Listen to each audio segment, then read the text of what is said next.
Guys, I'm really delighted to welcome back to the podcast someone who's, become a friend, Joseph McBride, founder of the McBride Law Firm. He represents a number of the January 6th defendants, and he's been on this issue. You can follow him at Twitter at McBride Law NYC or his website, McBrideLawNYC.com. Hey, welcome to the podcast, Joe. Great to have you. You released just a couple of days ago a really interesting document. In fact, I noticed that Julie Kelly commented, "I've never seen this document before." An elaborate pre-planning scheme by the Capitol Police for what was going to happen on January 6th. Talk a little bit about where you got the document and talk about the significance of it. What's in the document? So, Dinesh, it's good to be on. It's great to see you. And as always, very much appreciative of your work.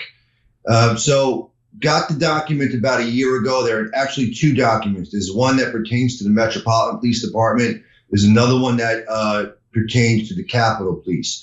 So the big one pertains to the Metropolitan Police Department. That was given to me by somebody from the private world about a year ago. So that document had been circulating. It was leaked.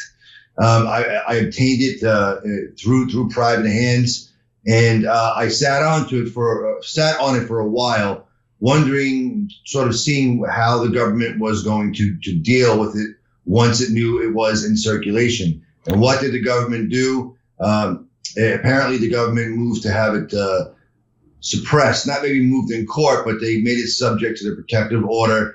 And what they did was they shielded it from the prying eyes of the public. Government should have never have done this, right? It's wrong. I obtained it through private hands. I did not obtain it through the relativity database or anything like that. So I was well within my rights to share it.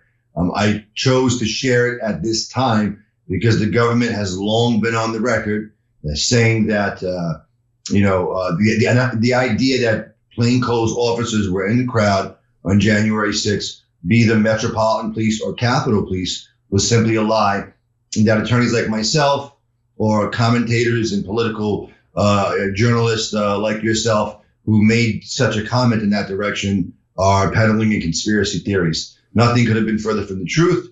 This document unequivocally proves it. The Capitol Police document as well, it's about 20 pages, something like that. And on the first paragraph of the page, they speak about concerns about Antifa. And in all of our trials, we've spoken about Antifa at length. Judges have shut us down. Prosecutors have mocked us, told us that it was a figment of our imagination and that our clients were lying. Turns out the Capitol Police and the Metropolitan Police shared the same concerns as a Trump supporter who showed up with protective gear on January 6th.